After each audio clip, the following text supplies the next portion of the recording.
Santo. Padre, te damos gracias. Tú eres nuestro Dios, nuestro Señor. Tu Hijo Jesucristo, Señor, es quien dio su vida por nosotros. Por Él es que estamos nosotros reunidos hoy, para alabarlo, para adorarlo, especialmente para conocerlo, Señor. Queremos conocer más a tu Hijo Jesucristo. Sabemos que mientras más conozcamos a tu Hijo, más te conocemos a ti, Señor. Como decía Jesús, el que me ha visto a mí, ha visto al Padre. Y nosotros queremos ver a Cristo, queremos conocerlo. Sabemos que cuando conozcamos más a tu Hijo, te conocemos más a ti. Porque tú y el Hijo, nuestro Señor Jesucristo, son un solo Dios. Gracias, Señor. En el nombre de Cristo Jesús te pedimos tu dirección. Amén. Bueno, esta semana, desde el domingo pasado, hemos venido hablando un poco sobre los acontecimientos de lo que conmemoramos en esta semana, ¿no? Una Semana Santa. Solo que aprendíamos el domingo pasado que la palabra de Dios nos señala y no habla y no presenta lo que es la idea de una Semana Santa, sino la necesidad de una vida santa, ¿verdad? Por eso nosotros no dependemos de que exista una semana especial o un tiempo especial para proponernos vivir en santidad, sino que todos los días de nuestra vida deben ser santos para nuestro Dios, porque nuestro Dios es santo. Como dice la palabra, ser santos, porque yo soy santo. Así dice nuestro Señor. Pero vale la pena recordar, vale la pena conmemorar estos días tan importantes para nosotros. El domingo pasado hablábamos de la entrada de Jesús como el Rey de Paz, como Cristo venía como no en son de guerra, sino en son de paz, para poder lograr la paz que necesitaba la humanidad para con Dios. El viernes que nos reunimos aquí vimos cómo Jesús selló el tratado de paz con su sangre, porque la palabra de Dios dice que no hay remisión sin derramamiento de sangre, no se hace remisión de pecado. Entonces era necesario la muerte, pero la muerte de una persona que fuera digna, o de un ser que fuera digno de poder pagarle a Dios las ofensas de toda la humanidad. Y solo Cristo Jesús es el único digno de poder pagar por los pecados de la humanidad. Ese día, un día viernes, hace muchos años, Cristo firmó ese tratado de paz que sigue vigente. Ese tratado sigue vigente. Nosotros podemos entablar paz con Dios. Ahora, ¿cuál era el sello de garantía de que Dios aceptó las condiciones de paz que se sellaron por medio de Cristo Jesús? ¿Saben? El sello de garantía, la aprobación, es la resurrección de Cristo. Si Cristo no hubiera resucitado, entonces es como que Dios hubiera encontrado un pecado en él y lo hubiera hecho digno de permanecer en una muerte, esperando también en salvación. Pero como Dios no encontró pecado en él, la paga del pecado es muerte, por tanto, Cristo no podía ser retenido por la muerte, porque él nunca conoció pecado, nunca salió engaño en su boca. Entonces la resurrección de Cristo era la evidencia de que él verdaderamente era quien decía ser. Y quiero que miremos algunos pasajes de la Biblia hoy en los que podamos aprender un poco más sobre la resurrección de Cristo. Hoy no nos vamos a enfocar tanto en la comprobación histórica de la resurrección de Cristo. Casi todos los que estamos aquí, por default, aceptamos la resurrección de Cristo como un hecho real. Se lo puede decir así, lastimosamente lo aceptamos por default, porque está programado en nuestra mente que la resurrección de Cristo es algo real, cuando nosotros deberíamos ser personas que cuestionemos, porque cuando nosotros cuestionamos y llegamos a aceptar algo como verdad después de haberlo cuestionado, eso sí se vuelve una convicción en nuestras vidas. Pero cuando son cosas que han sido implantadas en nuestra mente solo porque se nos ha dicho así desde pequeños, muchas veces eso ya está y ni se razona, no se valora, no se entiende, no se discierne. Pero cuando nosotros cuestionamos y llegamos a conocer la verdad por medio del cuestionamiento, eso se vuelve verdades en nuestro corazón que nadie las puede mover, que que nunca van a ser quebrantadas. Y eso es lo que Dios desea de nosotros. Dios desea que nosotros vivamos por verdades inquebrantables, verdades a las cuales hemos llegado después de haber cuestionado lo que se nos ha enseñado. No les estoy diciendo que nos han enseñado mal. Verdaderamente Cristo resucitó. Y si creemos eso porque nos lo enseñaron desde pequeños, es excelente. Pero nosotros deberíamos estar preguntándonos mucho más. Ahora, quiero que miremos desde Isaías 53, tocamos una parte del viernes, pero hoy vamos a ver unos versículos más. Isaías 53, versículos 10 al 12.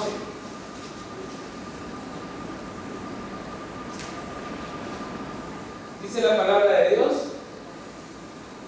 con todo esto Jehová quiso quebrantarlo, sujetándole a padecimiento. Cuando haya puesto su vida en expiación por el pecado, verá linaje, vivirá por largos días, y la voluntad de Jehová será en su mano prosperada. Mira, aquí hay un contraste de dos eventos que si nosotros no ponemos atención no lo vamos a notar, aunque sea totalmente claro. Dice primeramente que nuestro Dios quiso poner a su siervo, al Rey de Paz, bajo padecimiento. Eso sucedió, ese padecimiento de Cristo no sucedió solo en la semana de su crucifixión. Ese padecimiento de Cristo vino desde que entró al vientre de su madre y hasta que terminó su vida en una cruz, porque Cristo, después de estar en su gloria eterna, venir a ser un humano, eso ya era padecimiento para él. Por muy buen cuidado que tuviera, aunque tuviera todos los lujos del mundo, nada se iba a comparar a la gloria que tenía junto con el Padre desde antes que el mundo existiera. Entonces Dios puso a su Hijo en padecimiento y dice: cuando haya puesto su vida en expiación por los pecados. El pueblo de Israel tenía algo que se llamaba el día de la expiación.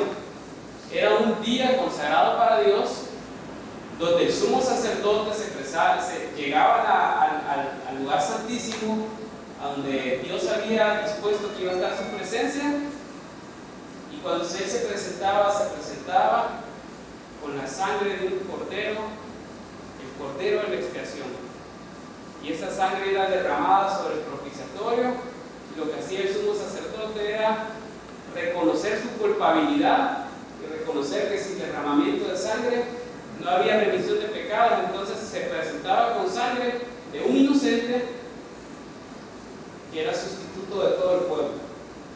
Eso lo hacía Israel todos los años había el día de la expiación, un día donde se presentaba la sangre de un cordero inocente como sustituto para pagar por el pecado de todo el pueblo. Pero saben, Dios no se satisfacía con la sangre de corderos, podían llevarle miles. Eso simplemente era un símbolo de lo que Dios iba a hacer en el futuro con su Hijo. Esa sangre solo cubría el pecado del año que acaba de pasar, pero no quitaba el pecado. Delante de Dios ellos seguían siendo culpables. Aunque se les cubría su pecado por esa sangre, era necesario el sacrificio perfecto, ese sacrificio que Dios iba a hacer y que había estado profetizado en Isaías 53. ¿Sabe qué dice cuando haya puesto su vida en expiación por el pecado? Esa frase fue dicha 700 años antes de que Cristo muriera. La muerte de Cristo era algo que ya estaba profetizado, así que lo extraño para nosotros debería ser, como les digo, nosotros deberíamos cuestionarlo todo, es porque el pueblo de Israel estaba sorprendido porque el siervo de Dios venía y lo maltrataban y lo mataban, cuando ya estaba escrito que era necesario que se cumpliese de esa manera, que el siervo de Dios, el Rey de Paz, el ungido, el Mesías, como le llamaban, tenía que venir a dar su vida y poner su vida en expiación por el pecado de todos.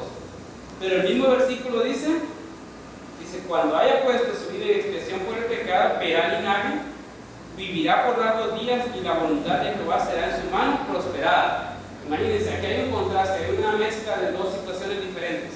Primero es cuando haya puesto su vida, eso quiere decir cuando él muera. Entonces es claro que Cristo venía a morir, pero después dice vivirá por largos días. Entonces, ¿cuál era la única forma de que una persona viviera por largos días después de haber muerto? Solo había una forma: resucitar.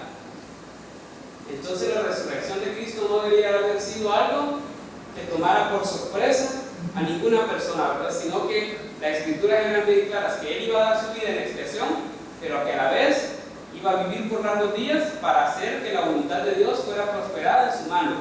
Eso quiere decir que era necesario dar su vida en expiación, pero era necesario resucitar para hacer la voluntad de Dios, para hacer que la voluntad de Dios se cumpliera en toda la tierra. Y eso es lo que vino a ser Cristo.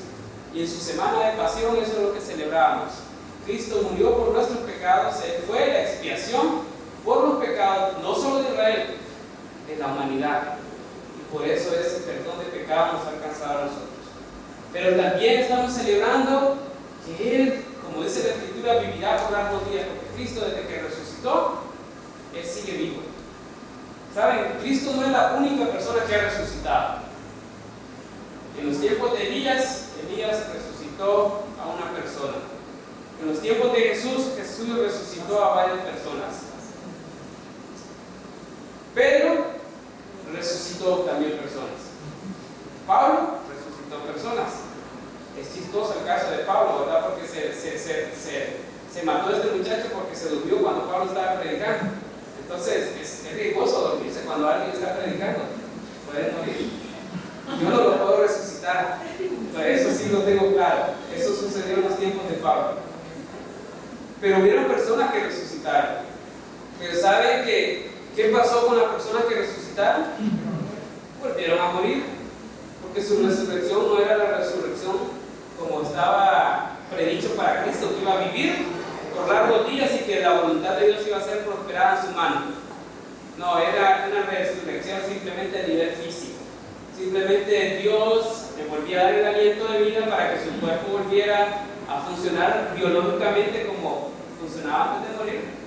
Pero estas personas iban a morir. No era una resurrección para siempre, no tenían un cuerpo listo para vivir eternamente. Pero Cristo sí resucitó para vivir por largos días. Así que les pongo esta parte para que nos demos cuenta de algo. La resurrección de Cristo no debería ser algo que tomara por sorpresa al pueblo de Dios cuando ocurrieron estos eventos. Vamos a leer un pasaje que es un poco difícil de entender, pero en el que podemos ver que verdaderamente el pueblo de Israel tenía que estar preparado para una resurrección.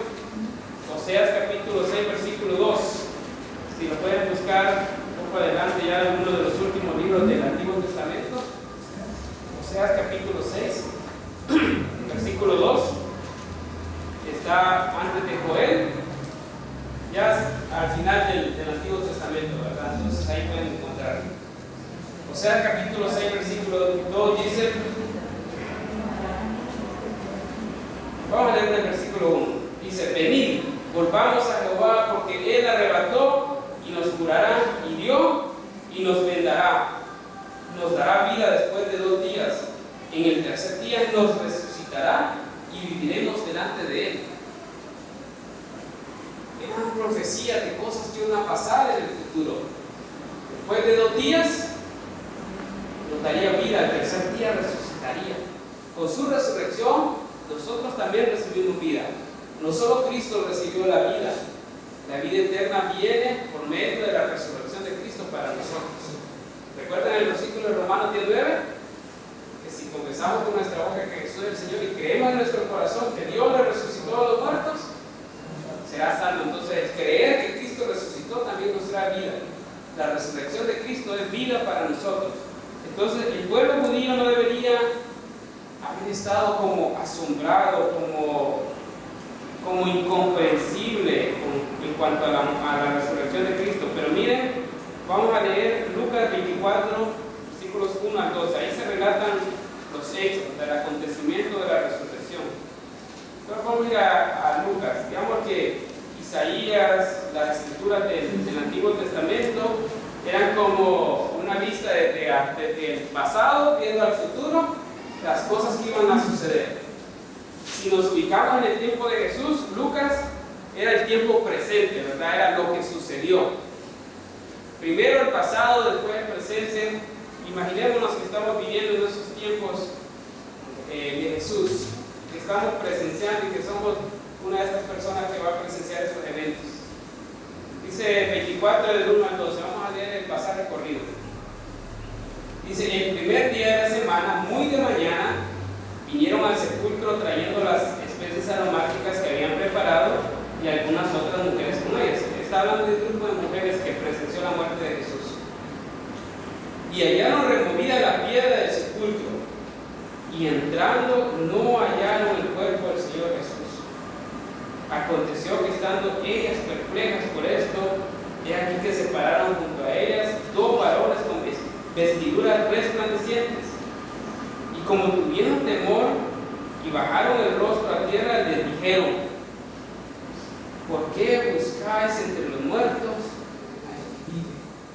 ¿Saben? Estos seres que Dios mandó para hablar, para testificar, el primer testimonio que tenían para la humanidad es: ¿por qué se busca entre los muertos aquel que vive? ¿Saben? Aquel que vive por los siglos de los siglos, porque Cristo no solo vivía en ese momento, vive por los siglos de los siglos. Y ninguna persona en este tiempo debería buscar a un Cristo muerto, a un Cristo crucificado. Le dijeron a esta persona: no está aquí, sino que ha resucitado. Miren, y les dice: Él no está aquí, Él ha resucitado. Pero lo que viene después es impresionante. Acordaos de lo que os habló cuando aún estaba en Galilea, diciendo: es necesario que el Hijo del Hombre sea entregado en manos de hombres pecadores y que sea crucificado y resucite al tercer día. Miren, Cristo se había encargado de estar diciendo a sus discípulos, a las personas que la seguían, Él les venía diciendo: miren, yo voy a Jerusalén, yo voy a morir, no va a ser cualquier muerte, me van a tomar, me van a crucificar, me van a golpear, van a ser manos de pecadores, o sea que va a ser el pueblo romano, los judíos me van a entregar, pero los romanos van a ejecutar el juicio. Es necesario, todo eso es necesario, eso tiene que pasar.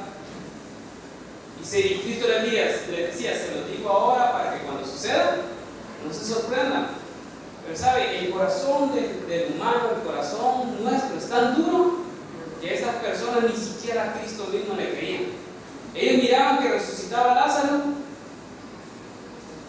y ni aún viendo que tenía el poder sobre la vida y sobre la muerte, le creían que Él iba a venir a morir y a resucitar. De hecho, hubo un momento donde Pedro le dijo: Señor, ten cuidado de ti mismo, que no te acontezca esto, no vayas a Jerusalén. ¿Por qué vas a ir a Jerusalén? Si sabes que te van a matar, ¿por qué vas a Jerusalén? ¿Y saben cuál fue la reacción de Jesús cuando Pedro le dijo estas palabras? Apártate de mí, Satanás. Apártate de mí. Él sabía que Pedro estaba siendo utilizado por Satanás para ponerle tentación. Porque humanamente Jesús, en su condición humana, no hubiera deseado no llegar a la cruz. Pero Él estaba para hacer la voluntad de Dios. Él sabía para lo que venía. Entonces ellas se acordaron de sus palabras. Miren qué dureza de corazón. Hasta que los ángeles, hasta que estas personas que estaban ahí con vestiduras resplandecientes, le dijeron: acuérdense. Hasta en ese momento ellas recordaron sus palabras. Hasta ese momento ellas recordaron que Jesús les había dicho eso. Y volviendo del sepulcro le dieron nuevas de todas estas cosas a los 11 y a todos los demás. Eran María Magdalena y Juana, y María madre de Jacobo, y las demás con ellas, que les dijeron estas cosas a los apóstoles. Miren la reacción de los apóstoles. Mas a ellos les parecía locura las palabras de ellas y no las creían. De repente nosotros juzgamos a los apóstoles y decimos: qué hombres tan duros estos, qué barbaridad, creyendo que la resurrección de Cristo es una locura. Y yo les digo, si a nosotros no se nos hubiera hablado desde pequeños que Cristo resucitó, que hay resurrección de muertos, y de repente alguien viene y nos dice: mire, hubo una persona que lo mataron, pero él mismo resucitó al tercer día. ¿Cómo nos caería a nosotros una noticia como esta si nosotros nunca hubiéramos escuchado de que hubiera alguien que tiene el poder de resucitar, que tiene el poder sobre la vida y sobre la muerte? Nosotros nos están hablando de una locura que no sé ni de dónde se la pudieron inventar. ¿Cómo es posible que una persona pueda tomar su vida? ¿Cuándo se ha visto que alguien tome su vida? ¿Saben? A los apóstoles les parecía locura. Y ya vamos a ver por qué les parecía locura. Pero levantándose Pedro, corrió al sepulcro y cuando miró dentro, vio los lienzos solos y se fue a casa maravillándose de lo que había sucedido. Miren qué interesante, qué interesante. Dice que se fue maravillándose. No necesariamente dice que se fue creyendo. Sí se había maravillado, estaba sorprendido y de alguna manera no podía entender y su mente no le daba la capacidad de lograr entender las cosas que estaban sucediendo. Y eso no sucede de nosotros. Muchas veces quedamos maravillados, quedamos asombrados por las obras de Dios, escuchamos la palabra de Dios y quedamos asombrados, pero no necesariamente quiere decir que porque estemos maravillados, porque estemos asombrados, es que realmente hemos creído la palabra de Dios o que la hemos logrado comprender. Muchas veces quedamos impresionados, impactados. De repente hay predicadores que tienen un don especial de Dios para predicar, que son muy capaces de tocar nuestro corazón y nos impactan sus predicaciones y quedamos maravillados de la palabra de Dios. Pero no quiere decir que nosotros hemos creído la palabra de Dios. Vamos a ver unos versículos adelante, Lucas 24, 45, en el mismo capítulo. Este es un relato cuando Jesús encontró a algunos de sus discípulos y platicó con ellos. Bueno, vamos a leer desde el versículo 44. Dice, y les dijo, estas son las palabras que os hablé, estando aún con vosotros, que era necesario que se cumpliese todo lo que está escrito de mí en la ley de Moisés, en los profetas y en los salmos. Mire, Jesús le estaba diciendo, yo les hablé todo esto. Ya que os había hablado, en la ley de Moisés estaba escrito, en los profetas, en los salmos, todos ellos, toda la escritura, todo el Antiguo Testamento, toda esa ley que ustedes conocen, testificaba que era necesario que el Cristo viniese, padeciese, que fuese entregado, pero que resucitara. Todo esto yo a ustedes ya se los había hablado. Pero miren el versículo 45, dice, entonces les abrió el entendimiento para que comprendiesen las Escrituras. Entonces quiere decir que antes de ese momento, ese entendimiento de ellos estaba cerrado. Ellos podían leer las Escrituras, pero no podían comprender nada. ¿Saben? Porque la obra de lograr entender la Escritura no es una obra del intelecto humano, no es capacidad del corazón humano. No hay en nosotros capacidad de lograr entender la Escritura, no hay en nosotros la capacidad de comprenderlas. Es necesario la obra de Dios en nuestro entendimiento para que podamos nosotros entender las Escrituras. Y cuando Dios obra en nuestra mente, cuando ilumina nuestro entendimiento, cuando abre nuestro corazón, no hay persona que se resista a la palabra de Dios. No hay persona que no caiga postrada a la palabra de Dios cuando Dios le ha dado entendimiento, cuando Dios le ha abierto el entendimiento y puede comprender lo que la palabra de Dios enseña acerca de su Hijo Jesucristo. Nosotros muchas veces, ¿cuántas veces se nos hemos escuchado y se nos ha hablado de que Cristo murió por nuestro pecado, que fue sepultado y que resucitó al tercer día, conforme a las Escrituras, como dice 1 Corintios 15, versículos 3 y 4? Pues saben, nosotros se nos habla de que Cristo murió por nuestros pecados y es como hablarle a una pared. Eso no entra. Eso no entra. Cuando llegamos, cuando Dios abre nuestra mente, cuando abre nuestro corazón y logramos entender que Cristo murió por nuestros pecados, ¿saben? Nuestro corazón es quebrantado. Es imposible no caer arrodillado ante Dios, humillado y pedirle perdón y decirle, Señor, perdóname, porque soy un miserable, soy un pecador. Mi pecado te llevó a la cruz. Por mi pecado moriste. Es imposible que una persona entienda que Cristo murió por sus pecados y decida pecar voluntariamente. Es imposible. Es imposible que alguien que comprenda que Cristo murió por sus pecados, sabiendo que hay un pecado, decida hacerlo. Eso es un entendimiento cerrado, un entendimiento entenebrecido todavía. Es que la palabra de Dios no ha penetrado todavía el corazón. Cuando Cristo abre nuestro entendimiento, cuando abre nuestro corazón, cada vez que nosotros pecamos, no les estoy diciendo que nunca pecamos, pero cada vez que pecamos quedamos humillados delante de nuestro Dios, quedamos destruidos, nuestro corazón queda en un estado destruido, Porque cuando entendemos la palabra de Dios no podemos pecar y estar bien. Porque cuando pecamos recordamos la cruz de Cristo y recordamos que nuestro pecado cuesta la sangre de Cristo, cuesta el perdón de nuestros pecados, cuesta la vida del Hijo de Dios. Y si nosotros pecamos y es como que sin nada, necesitamos que Dios haga esa obra que hizo en los apóstoles, que abra el entendimiento, que abra el corazón, que logre ver lo que Dios dice en su palabra y que lo entienda como Dios quiere que lo entienda. Pero nosotros no podemos vivir en pecado y considerar que hemos conocido a Dios, que conocemos y que tenemos una relación con Cristo, cuando podemos vivir en pecado de una manera tranquila. Se puede decir así, que puedo pecar y estar tranquilo. No es posible. Necesitamos que Dios abra nuestro entendimiento como lo hizo. Todos los apóstoles tuvieron que pasar por esto. ¿Y saben por qué? Porque es necesario que primeramente Dios quebrara el orgullo de los apóstoles. Si estas personas hubieran logrado entender las Escrituras por su propia capacidad, ellos hubieran andado hablando de que ellos son las personas más capaces del mundo, que lograron entender la palabra, que fueron los únicos que lograron discernir que Dios iba a venir a dar su hijo y que iba a morir, y que ellos lo entendieron porque fueron capaces. Iban a hacerse orgullosos.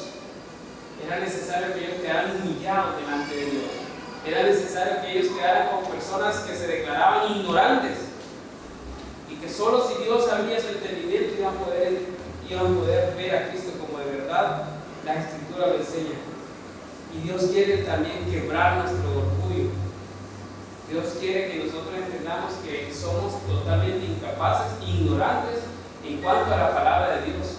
Que todo lo que creemos saber de la palabra de Dios, todo aquello que creemos haber logrado en base a nuestra capacidad intelectual, como decía Pablo, todo eso lo tengo por basura.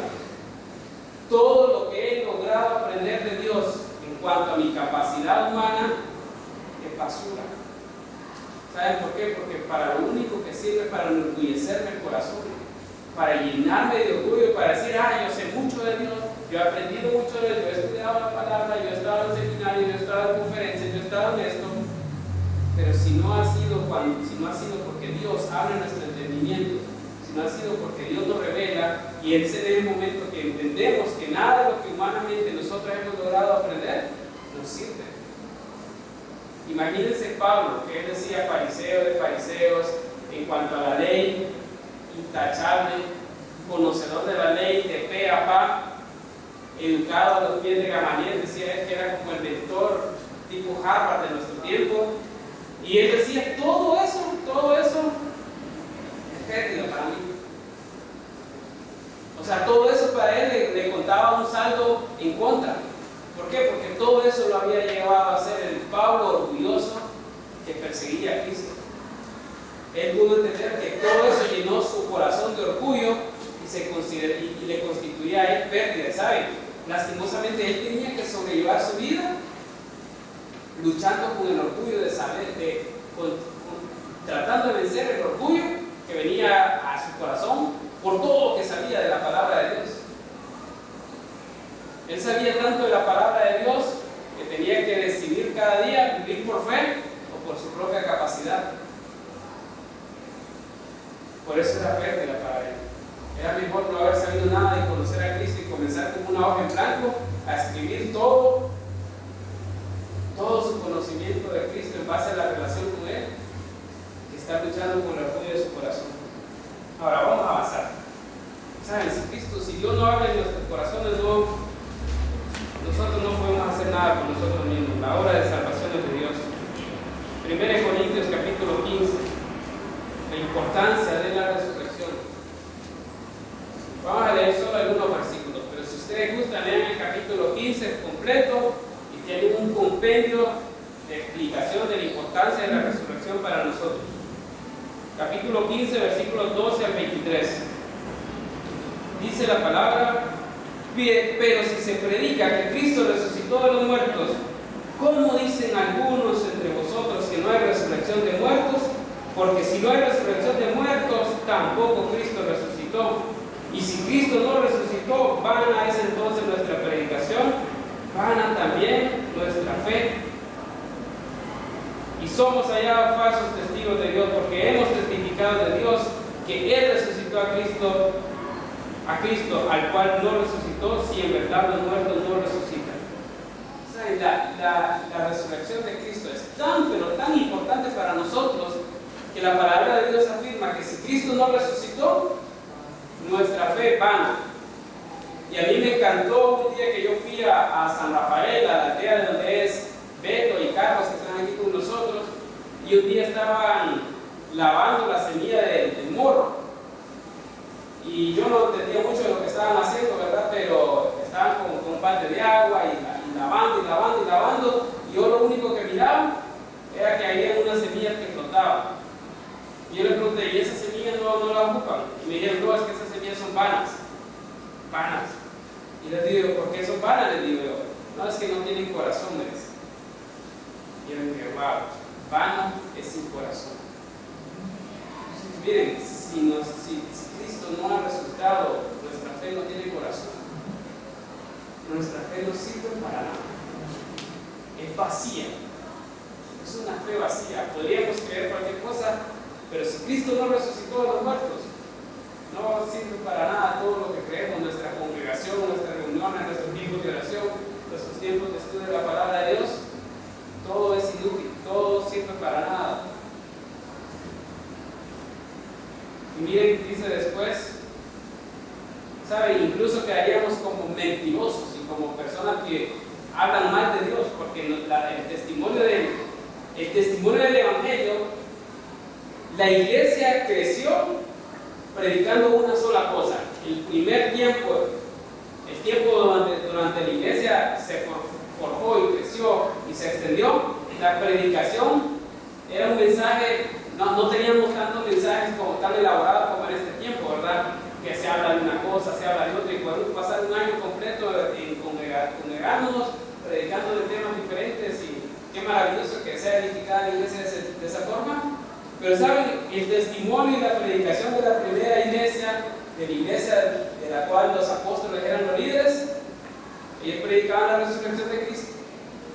Eso era su predicación, que Cristo ha resucitado de los muertos, y pasaban por todas las regiones hablando de la resurrección de Cristo, y el centro de su predicación era que Cristo ha resucitado. Ahora, una pregunta para nosotros: ¿por qué ha cambiado la predicación? Si esa fue la forma que escogió Dios para extender el reino, ¿por qué nosotros no seguimos hablando de la resurrección de Cristo y nos centramos en la resurrección? Creo que necesitamos hablar más de la resurrección de Cristo. Dice la palabra: si Cristo no resucitó, vuestra fe es vana, aún estáis en vuestro pecado. Miren el versículo 17. Si Cristo no resucitó, no hay sacrificio por nuestros pecados. Seguimos muertos en delitos y pecados. Entonces también los que durmieron en Cristo perecieron. Aún aquellas personas que murieron con esperanza de esa resurrección, de nada les sirvió su esperanza, porque si Cristo no resucitó, estas personas siguen muertas y eternamente van a seguir muertas. Si en esta vida solamente esperamos en Cristo, somos los más dignos de conmiseración de todos los hombres. Si Cristo no hubiera muerto, nosotros simplemente estaríamos dando lástima aquí.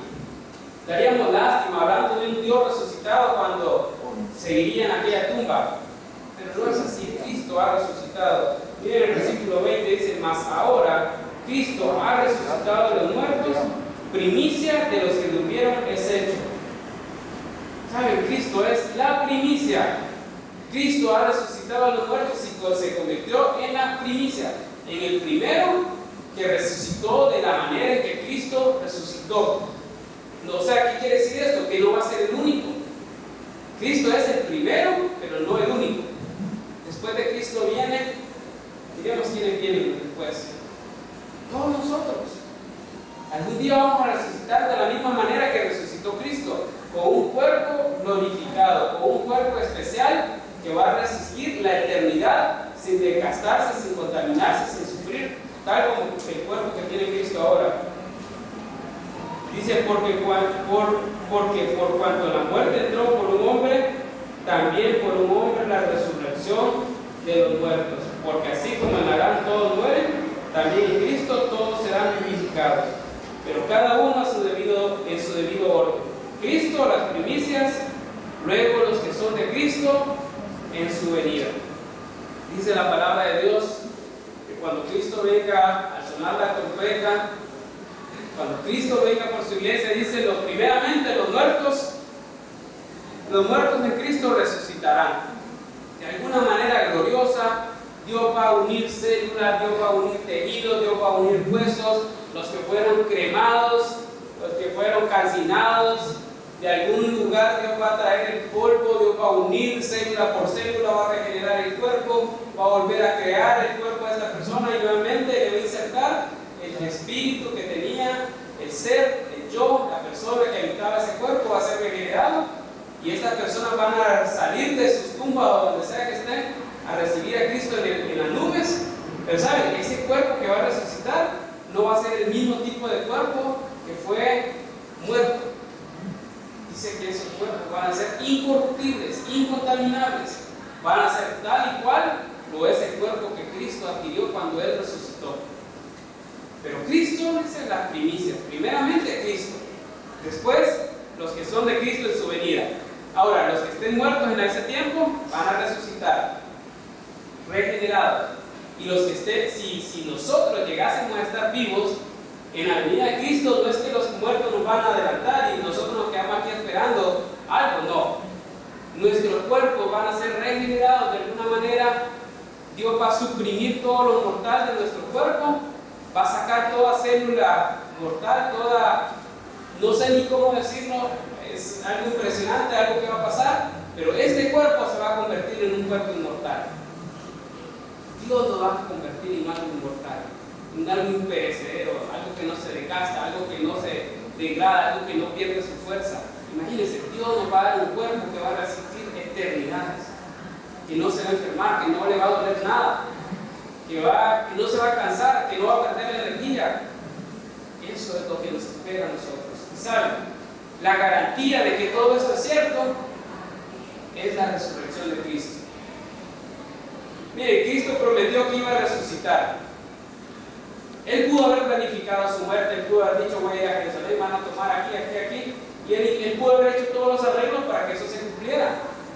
Cualquiera de nosotros podría hacer arreglos para morir de alguna forma y decir, yo predije que iba a morir de esa manera. Quizás es posible que podríamos llegar a mover todas las piezas de tal manera que cumplamos a cabalidad la forma en que decimos que vamos a morir. Ahora yo quisiera preguntarle, ¿quién es capaz aquí de planificar su resurrección? ¿Quién es capaz de decir, bueno, sí, tómenme, mátenme, vamos al tercer día, yo voy a agarrar mi vida nuevamente y voy a volver a vivir? Ninguno. Cristo es el único. Ahora, si Cristo prometió que iba a resucitar y resucitó, ¿por qué vamos a dudar de sus otras promesas? Porque es lo más difícil, Él lo cumplió, porque vamos a dudar de que todas sus promesas son reales. Cuando Cristo dijo, yo voy al Padre a preparar morada para ustedes, pero vendré y los tomaré y los llevaré a vivir allá. Si Cristo resucitó, ¿por qué vamos a dudar de que eso es cierto? ¿Por qué vamos a dudar? Donde yo estoy, quiero que vosotros también estéis. ¿Por qué vamos a dudar de que es cierto que Cristo quiere que estemos con Él en la eternidad? Si Él resucitó y mostró su veracidad. La resurrección de Cristo es la garantía de todas sus promesas. Porque Cristo resucitó, creemos todas sus promesas. Porque Cristo resucitó, creemos las palabras de Cristo que decía, el que cree en el Hijo del Hombre tiene vida eterna. Porque creemos en Cristo, sabemos que tenemos vida. ¿Por qué? ¿Porque la ganamos? No, porque Cristo la prometió. Porque Él prometió esa vida. Y Él no va a fallar sus promesas. Si no falló en la promesa de resurrección, no va a fallar en la promesa de darnos vida. Nuestra vida está garantizada por la resurrección de Cristo, porque es el sello de garantía del cumplimiento de las promesas. Por eso, Pablo cuando escribe, dice, mas ahora Cristo ha resucitado de los muertos. O sea, quitémonos toda duda de que las promesas de Dios van a fallar. Cristo ha resucitado de los muertos. Primicia de los que durmieron es hecha, y nosotros también vamos a resucitar. Yo quiero animarles, hermanos, vivamos a la luz de la resurrección futura que nosotros tenemos. No importa lo que nos pase en esta tierra, vamos a resucitar. Vamos a volver a vivir. una vida perfecta, un cuerpo perfecto, una vida eterna. Si morimos por Cristo, mejor, porque vamos a recibir galardones.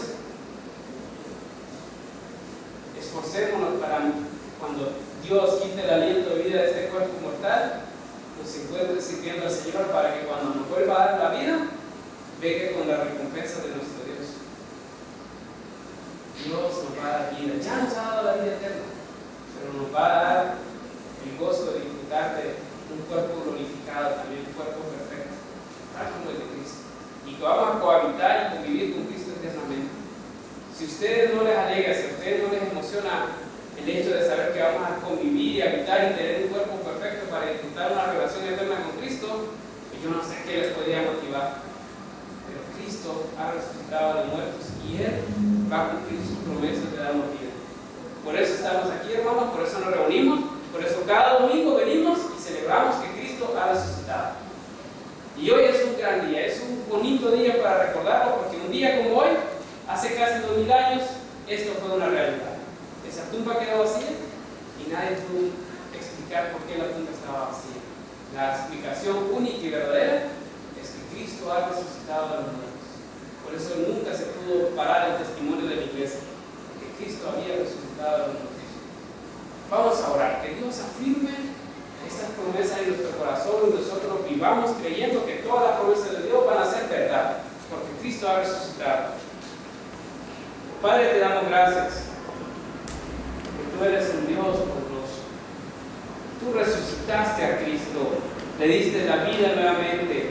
Cristo cumplió con su promesa de volver a vivir por el poder que obra en ti, Señor, el que eres capaz de dar vida. Tu Hijo Jesucristo es el dador de la vida, en Él está la vida.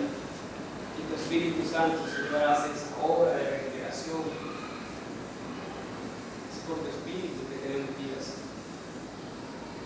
Ahora, Señor, quiero pedirte que siempre en nuestro corazón, que abra nuestro entendimiento a tus promesas, que no nos dejes con un entendimiento entenebrecido, con una mente dura, con una cerviz dura. Señor, quiero pedirte que nos des un corazón dócil, que crea tus promesas, que viva confiado, Señor, para que vivamos el tiempo que nos darás aquí, confiando en esa resurrección futura, Señor. Que no le tengamos miedo a la muerte, sabemos que la muerte no nos va a retener, así como nos retuvo a Cristo, a nosotros no nos va a retener. La muerte ha sido vencida y nosotros vamos a cantar victoria de la muerte también algún día. Gracias, Señor. En nombre de Cristo Jesús oramos y te alabamos y te damos gracias. Amén.